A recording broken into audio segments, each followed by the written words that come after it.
दीवार बिल्कुल सीधी बनाई गई, अंदर बाहर जाने के लिए दरवाजे, हवा आने जाने के लिए खिड़कियां बनाई गई। छत के खुले हिस्से पर लोहे की रेलिंग लगाई गई ताकि कोई छत से नीचे ना गिर जाए।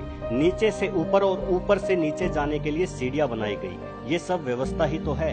अगर आपका घर अपने आप बनता तो निश्चित ही इतना व्यवस्थित नहीं होता, क्योंकि व्यवस्थाएं अपने आप नहीं बन सकती।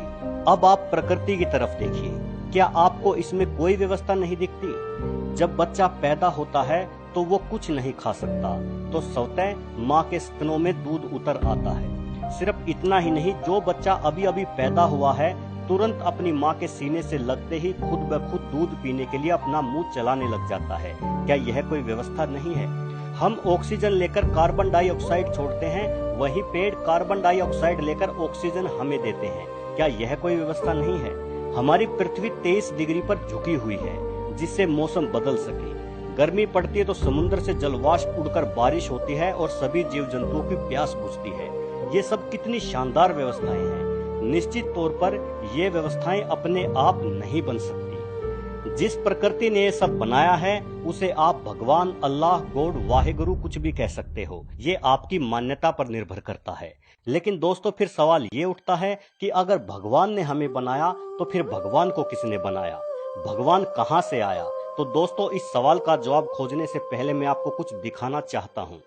दोस्तों, ये हमारी पृथ्वी है, जिसका डायमीटर करीब 13,000 किलोमीटर है।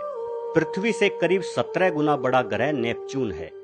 हमारे सौरमंडल का एक और ग्रह शनि हमारी पृथ्वी से करीब 760 गुना बड़ा है। उसके बाद आप बृहस्पति को देखिए, ये हमारे सौरमंडल का सबसे बड़ा ग्रह है। ये इतना बड़ा है कि इसमें एक साथ 1300 पृथ्वी समा सकती है। इसके बाद आता है सूर्य, ये हमारे सौरमंडल का तारा है और इसमें समा सकती हैं 1,30,000 पृथ्वी। है ना हमारा सूर्य बहुत बड़ा? लेकिन अगर आप सूर्य की तुलना सीरियस नामक तारे से करें तो आपको सूर्य भी छोटा दिखाई देगा। लेकिन सीरियस सबसे बड़ा तारा नहीं है, उससे भी बड़ा है पोलक्स। लेकिन ब्रह्मांड में पोलक्स से भी बड़ा तारा मौजूद है आर्कट्रस, परंतु उससे भी बड़ा है एल्डेबरान, और एल्डेबरान से भी बड़ा तारा है जिसका नाम राइजल रखा गया है। लेकिन अंत यही नहीं है दोस्तों, राइजल से भी बड़ा तारा जो हाइपर जायंट की श्रेणी में आता है वो है पिस्टल स्टार, और ये सिलसिला ऐसे ही चलता रहता है। पिस्टल स्टार से बड़ा है एंटेरस, एंटेरस से बड़ा है बेटलजियस, उससे भी बड़ा है वी कैनिस मेजोरिस, और इन सबसे बड़ा है यू स्क्यूटी, और न जाने कितने ही अन्य अरबों खरबों तारे सिर्फ हमारी आकाश गंगा में है। दोस्तों, यह है हमारी आकाश गंगा मिल्की वे। यहाँ से आप देखोगे तो आपको अपनी पृथ्वी लाख गुना जूम करने पर भी दिखाई नहीं देगी। पर दोस्तों, अभी बात खत्म नहीं होती, ये तो बस शुरुआत है। ऐसी ही न जाने कितनी ही आकाश गंगाएं जिनमें अरबों खरबों तारे, सूर्य, ग्रह सब समाये हुए हैं। इन सब से मिलकर बना है हमारा ब्रह्मांड। ये देखिए, ये है हमारा ब्रह्मांड। इतना बड़ा, विशाल, अथाह, या आप जो भी कहें, आपके शब्द कम पड़ जाएंगे इसकी विशालता और व्यवस्था को बयां करने में। ये है हमारा ब्रह्मांड।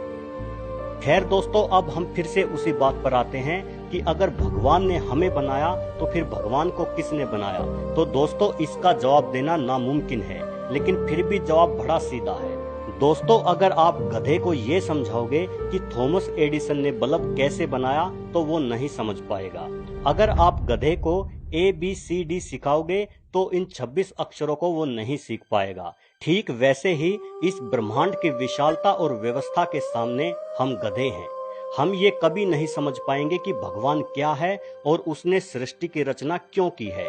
भले ही भगवान ने हमें सभी जीवों से ज्यादा समझदार बनाया है, लेकिन भगवान ने हमें इतनी समझदारी नहीं दी कि हम ब्रह्मांड के रहस्यों को सुलझा सके।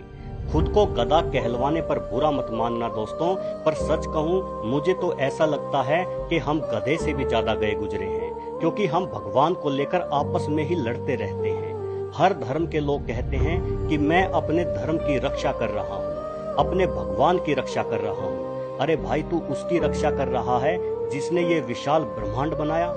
अरे भाई, इस सृष्टि में तेरी हैसियत ही क्या है? एक कीटाणु है तू, कीटाणु।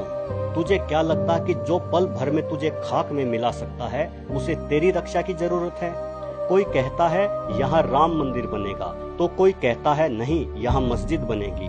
अरे कीटाणुओं, नहीं जरूरत है उसे तुम्हारे मंदिर या मस्जिद की, नहीं आएगा वो तेरे मंदिर में या तेरे मस्जिद में रहने। वहां कोई अनाथ आश्रम बना लो भाई, बेसहारा बच्चों को सहारा मिल जाएगा और तुम्हारी लड़ाई भी खत्म हो जाएगी। मुस्लिम हिंदुओं को काफिर बोलते हैं और हज पर चले जाते हैं, हिंदू अल्लाह को कोसते हैं और कावड़ लेने चले जाते हैं। हद है यार, मतलब हद है। तुम उसी की पूजा करते हो, उसी की फरियाद करते हो और उसी को गालियां भी देते हो। भगवान गॉड अल्लाह वाहेगुरु पता नहीं ये है भी कि नहीं, लेकिन अगर ये हैं तो ये सब अलग अलग नहीं हैं। ये एक ही इकाई के नाम है जो कि तुम लोगों ने रखे हैं। उसने कभी अपना नाम नहीं बताया, तुम लोगों ने ये नाम रखे हैं और फिर उन्हीं नामों को लेकर दंगे करने लग जाते हो और खुद को गधे से ज्यादा समझदार बतलाते हो। भाई भगवान को ना तेरे मंदिर की जरूरत है, ना तेरे मस्जिद की, ना तेरे गुरुद्वारे की, ना तेरे चर्च की, ना उसे तेरी पूजा पाठ की जरूरत है, ना तेरी नमाज की, ना उसे तेरी चद्दर की जरूरत है, ना तेरे चढ़ावे की। उसी की बनाई गंगा का जल तू उसी पर छिड़कता है और उसी की बनाई प्रकृति से फूल तोड़कर उसी पर चढ़ाता है और सोचता है कि अब भगवान खुश हो जाएगा। नहीं भाई, नहीं होगा, बिल्कुल नहीं होगा। वो खुश तब होगा जब तू भगवान की पूजा करके उसी के बनाए मुसलमानों को नहीं कोसेगा, या तू नमाज अदा करके उसी के बनाए हिंदुओं को भी प्यार और सम्मान से देखेगा। वो तब खुश होगा। जब तू उसके हर माने जाने वाले स्वरूप के सामने सर झुकाएगा, वो तब खुश होगा। फिर चाहे वो स्वरूप अल्लाह का हो, चाहे भगवान का हो, चाहे वाहेगुरु का हो, चाहे गॉड का हो, क्योंकि भले ही वो स्वरूप इंसानों की कल्पना हो, लेकिन है तो उस परमात्मा को याद करने का जरिया ही। दोस्तों, जो लोग धर्म के ठेकेदार बने बैठे हैं और मजहब के नाम पर दंगे करते हैं, अगर मेरी इस वीडियो से उनमें से एक का भी हृदय परिवर्तन हो जाए तो मैं समझूंगा कि मेरी इस वीडियो बनाने की मेहनत सफल हो गई। भाइयों, अब भी समझ जाओ, अब भी मौका है, नहीं तो यह स्वर मान्य सत्य है कि जिसके नाम पर तुम झगड़ा करते हो, एक दिन जाना तो आखिर उसी के पास है। कैसे जाओगे, क्या मुंह लेकर जाओगे? याद रखना मेरे भाइयों, उसकी लाठी में आवाज नहीं होती। तुम्हारे महल चौबारे यहीं रह जाएंगे सारे, अकड़ किस बात की प्यारे, अकड़ किस बात की प्यारे, ये सर फिर भी झुकाना है। सजन रे झूठ मत बोलो, खुदा के पास